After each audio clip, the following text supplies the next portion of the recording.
देख रहे हैं नेटवर्क 33 राजकुमार के साथ। तो चलिए पढ़ते हैं आज की कहानी की ओर। दोस्तों, रात के तकरीबन 9:30 बजे जब मैं चोरू जंक्शन पर पहुंचा तो मुझे पता चला कि ट्रेन के आने में अभी भी 2.5 घंटे का वक्त बचा हुआ है और मैं बैठे बैठे बोर हो जाऊंगा। लेकिन ये दूसरी बारी था जब मैं इतना लंबा सफ़र तय करने वाला था।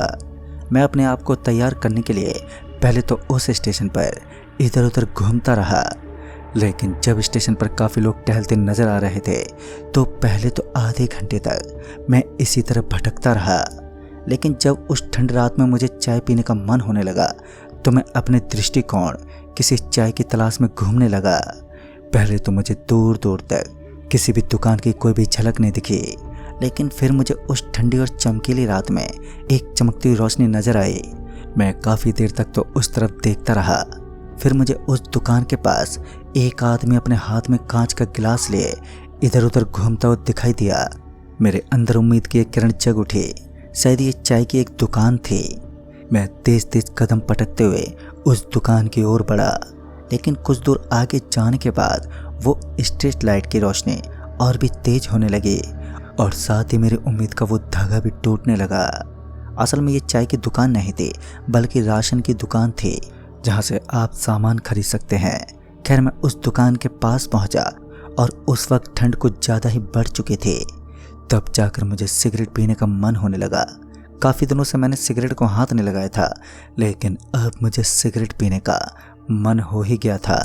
तो मैं उस दुकानदार के पास पहुँचा और उससे सिगरेट की एक डिब्बी मांगकर उस स्टेशन के एक कोने में चला गया जहाँ अंधेरे की एक चादर लिपटी हुई थी।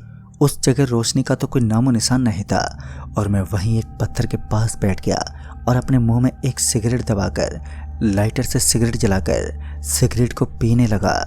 इतने में ही मुझे कोई अपनी तरफ आता हुआ दिखाई दिया। ठीक से देखने पर पता चला कि 70 से 75 साल का एक बुढ़ा आदमी मेरे बगल में आकर बैठ गया। उसने काली कंबल ओढ़ रखी थी और फिर मेरी तरफ अपना हाथ करते हुए बोला, बेटा मुझे भी एक बीड़ी दे सकते हो क्या? उस बुजुर्ग आदमी की बात को सुनकर मैं थोड़ा सा हिचकिचाया, लेकिन फिर भी मैंने डिब्बी से एक सिगरेट निकाली और उसके हाथ में थमा दी। हल्की सी आवाज़ में वो आदमी मेरे कान में फुसफुसाते हुए बोला, बेटा माचिस कहाँ है? तो मैंने अपनी लाइटर की मदद से उसकी सिगरेट को जलाया। इस बार तो मैं पूरा हिल गया। अभी तक तो मैंने उस आदमी का पूरा चेहरा भी नहीं देखा था, लेकिन लाइटर की रोशनी उसके चेहरे पर दिखाई देने वाले खून पर पड़ी तो मैं थोड़ा घबरा गया और उस आदमी को शायद इस बारे में ज्ञात हो चुका था। उस आदमी ने कहा, अरे बेटा, आधे वक्त मैं फिसल कर नीचे गिर गया था, जिस वजह से कुछ कंकड़ मेरे मुंह पर लग गए हैं। बाद में मैंने भी उसकी बात मानकर नज़रअंदाज कर दिया। फिर मैंने उस आदमी से पूछा, अरे अंकल जी, इतनी रात भर आप इस सुनसान अंधेरी जगह पर क्या कर रहे हैं? तो उसने बताया कि वो एक किताब पढ़ने के लिए किसी कोने को ढूंढ रहा था। फिर जब मैंने उस किताब को ध्यान से देखा तो मुझे पता चला कि उस किताब के अंदर कुछ भूतिया चीज़ों का वर्णन किया गया था। तभी मैं हंसते हुए बोला, अरे अंकल जी, आप भी भूतों को मानते हो? तो उसने मुझे हंसते हुए कहा, हाँ बेटा, मैं भूतों में विश्वास करता हूँ और मैंने इन कामों को अंजाम भी दिया है। पहले तो मैं उसकी बातों को समझ नहीं पाया। फिर मुझे पता चला कि पहले वो आदमी शमशान घाट के अंदर मुर्दों को जलाने का काम करता था, लेकिन जब उसके खातिर किसी लड़की का रिश्ता था तो लोग उसके काम को देखकर रिश्ता कैंसिल कर देते थे, जिस वजह से मैंने उस काम को छोड़ दिया और उसके बाद मैंने एक मुर्दा घर में एंट्री ली। वो मुर्दा घर मेरा आखिरी काम था। उसके आगे उस आदमी ने मुझे कुछ नहीं बताया। मैंने उस बुढ़े शख्स से आगे की कहानी जानने की कोशिश की तो उसने बात को काट दिया और कहने लगा, तुम इतनी रात को यहाँ पर क्या कर रहे हो? तो मैंने भी बताया कि मैं सवाई माधोपुर दिल्ली पुलिस की एग्ज़ाम देने के लिए मैं यहाँ से निकल रहा हूँ और मुझे जल्दी निकलना होगा क्योंकि अब ट्रेन आने वाली है। और ये बोलकर मैं अपनी जगह से खड़ा होने लगा। लेकिन अचंभित तो मैं उस समय रह गया जब मैं अपनी समस्त ताकत का इस्तेमाल करने के बावजूद भी अपनी जगह से खड़ा होने में नाकाम रहा। ऐसा लग रहा था मानो मैं उस जगह से चिपक सा गया हूँ। ऊपर से उस आदमी ने मेरा हाथ पकड़ रखा था। उसका हाथ पकड़ने का अंदाज भी इतना ताकतवर था कि मेरे हाथ का खून थमने लगा। कुछ समय के लिए उस आदमी ने मुझे अपने पास रुकने को कहा, लेकिन इस समय मेरे पास बिल्कुल भी समय नहीं था। अभी सिर्फ 45 मिनट बचे थे ट्रेन को आने में, और यहाँ से चलते चलते अगर मैं प्लेटफार्म तक पहुँच जाऊँगा तो मुझे आराम से 10 मिनट तो लग ही जाएंगे, और मैं नहीं चाहता था कि मेरी ये ट्रेन निकल जाए। तभी मैं जल्द से जल्द सवाई माधोपुर पहुँचना था। मैंने उस बूढ़े आदमी के सामने बड़बड़ाना शुरू कर दिया। मेरे इतनी जिद करने पर वो आदमी एक भारी आवाज़ में बोला, मुझे ज़्यादा कुछ नहीं सुनना, चुपचाप बैठ जाओ वरना तुम्हारी लाश यहीं सड़ेगी। उस बूढ़े की बात सुनकर मेरे शरीर में सनसनी सी मच गई, और अब तक तो मैं पूरा डर चुका था। इस बीच वहाँ काले धुएं से एक काला काला अंबर छाने लगा।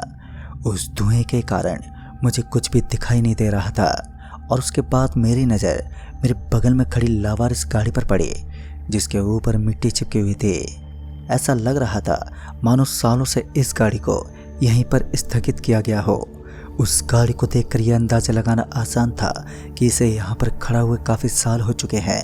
फिर उस आदमी ने एक भारी आवाज़ में कहा, तुमने अपनी मौत को ललकारा है। उस आदमी की बात को ध्यान से सुनने से पहले मुझे याद आया कि जब मैं इस जगह पर पहुंचा था तो मुझे ऐसी कोई भी चीज़ नज़र नहीं आई, और न ही तो मुझे कोई गाड़ी दिखाई दी थी और न ही कोई काला धुआं। गुस्से के मारे मेरे दांत आपस में टकराने लगे। मेरे पास कोई चारा नहीं था, और लिहाजा मैं उस आदमी के सामने अपनी जान की भीख मांगने लगा। लेकिन भूतों को कहाँ दया आती है। मेरे हाथों में मुझे सुन्नाहट महसूस हो रही थी, और मेरा हाथ पूरा ठंडा पड़ चुका था। और उसके बाद जब मैं चिल्लाने की कोशिश करने लगा तो मेरे मुंह से कोई आवाज़ भी नहीं निकल पाई। डर के मारे मेरा गला बैठ चुका था, और फिर गहरे धुंध के आसमान के अंदर से चीरती हुई एक रोशनी मेरे आंखों के ऊपर पड़ने लगी। शायद ये किसी यात्री की टॉर्च की ज्वाला थी, लेकिन मैं पूरी तरीके से गलत था, क्योंकि मैंने देखा कि वहाँ कोई मुसाफिर मौजूद नहीं था, बल्कि एक गाड़ी की रोशनी झलक रही थी। और ये रोशनी लगातार मेरे करीब आने लगी, और बाद में जब उस गाड़ी की रोशनी को उस 80 वर्षीय बुजुर्ग आदमी के चेहरे पर पड़ी तो मैंने देखा कि मैं एक शैतान से मुलाकात कर रहा था, और काफ़ी देर से मेरी उसके साथ बातें भी चल रही थी। उसके हंसने का अंदाज भी बड़ा ही खौफनाक था। उसके काले काले दांतों से रक्त बह रहा था, मानो अभी अभी उसने किसी का खून पिया हो। फिर वो अपनी जगह से उठने लगा। दूसरी ओर से जब मैंने उस गाड़ी को एकदम सही से देखा तो मुझे पता चला कि बिना किसी ड्राइवर वाली ये कार उस खंडर पड़ी कार के बगल में आकर रुक गई, और हल्का हल्का दरवाजा खुलने लगा। अब ये कौन था? मैं सब चीज़ों से अनजान था, लेकिन इतना पहचान चुका था कि मैं काली माया के घेरे में अब फंस गया हूँ। फिर पता नहीं अचानक ही उस आदमी को ऐसा क्या हुआ कि उस बूढ़े आदमी ने मेरा साथ छोड़ दिया। उसकी सिगरेट खत्म हो चुकी थी, और मेरा हाथ छोड़ते ही मैं अपने थरथराते हुए शरीर के साथ भागने लगा। लेकिन अब तो मेरा शरीर भी ये निश्चय करने में नाकाम था कि मुझे किस तरफ भागना चाहिए, और उस समय मैं सब कुछ भूल चुका था, क्योंकि उस काले धुएं ने सब कुछ अपने अंदर जकड़ सा रखा था। मेरी हालत पतली पड़ चुकी थी, लेकिन मैं भागने लगा, और उसी दौरान मेरी आंखों के सामने उसी बूढ़े आदमी जैसे दिखने वाले बहुत सारे लोग कंबल ओढ़े मुझे अपने साथ चलते हुए दिखे। और उसके बाद वो काला काला कहर बरपाने वाला धुआं अचानक ही उन लोगों के मुंह में समाहित होने लगा। ऐसा लग रहा था मानो ये मनहूस रात्रि का काला धुआं इन लोगों के लिए ही बना हुआ है। जब मुझे लगा कि अब मैं खतरों को ज़्यादा अपने ऊपर डाल रहा हूँ तो मैंने दुम दबाकर भागना शुरू कर दिया। मैं लगातार भागता रहा, लेकिन मुझे एहसास हुआ कि मैं अभी भी स्टेशन में उतनी ही दूरी पर था जितनी दूरी को मैंने देखा था, या फिर यूँ कहे कि जहाँ से मैंने भागना शुरू किया था। यूँ ही भागते उछलते मेरे पाँव से उड़ने वाली मिट्टी मेरी आंखों में घुस गई, और वो लावारिस पड़ी गाड़ियाँ जिनकी हेडलाइट ऑन ऑफ हो रही थी, और ऊपर से स्टेशन पर खामोशी के गहरे बादल मंडरा रहे थे, जो अचंभित करने वाला नज़ारा था, क्योंकि समय के साथ इतनी जल्दी सन्नाटा पसर जाना मुमकिन ही नहीं था।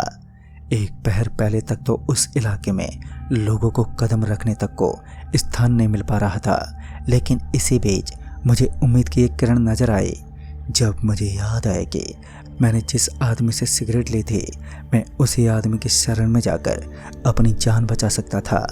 और फिर क्या था, मैं उस धूल के बादलों को चीरते हुए आगे की तरफ बढ़ने लगा। इस बार मैंने बिल्कुल भी हिम्मत नहीं हारी और उस दुकान की दिख रही हल्की हल्की रोशनी के पास पहुंच गया।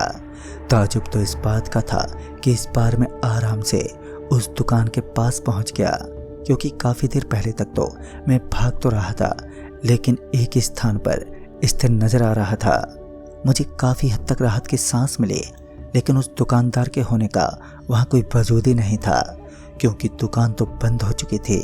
लेकिन उस लाइट के नीचे बैठकर मैं सेफ्टी फील कर रहा था। फिर मैं अपने मन ही मन भगवान का स्मरण करते हुए उस स्ट्रीट लाइट के नीचे होते हुए स्टेशन पर पहुंचा और ट्रेन में दाखिल हो गया।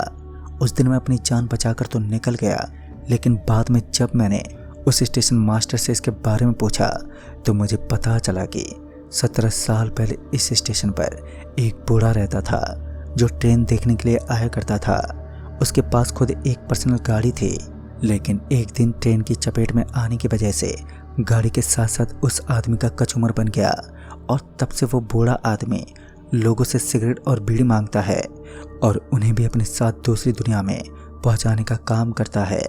अक्सर वो लोग उसके चंगुल में फंस जाते हैं जो सिगरेट पीने के लिए अंधेरी जगह में बैठते हैं। दोस्तों, उस दिन के बाद मैं आज तक किसी भी स्टेशन पर सिगरेट और बीड़ी पीने के लिए अंधेरी जगह पर नहीं बैठ पाया, क्योंकि उस भूत के सदमे ने मेरे दिल को दहला सा दिया था। तो दोस्तों, इस कहानी में बस इतना ही। तब तक के लिए बाय एंड टेक केयर।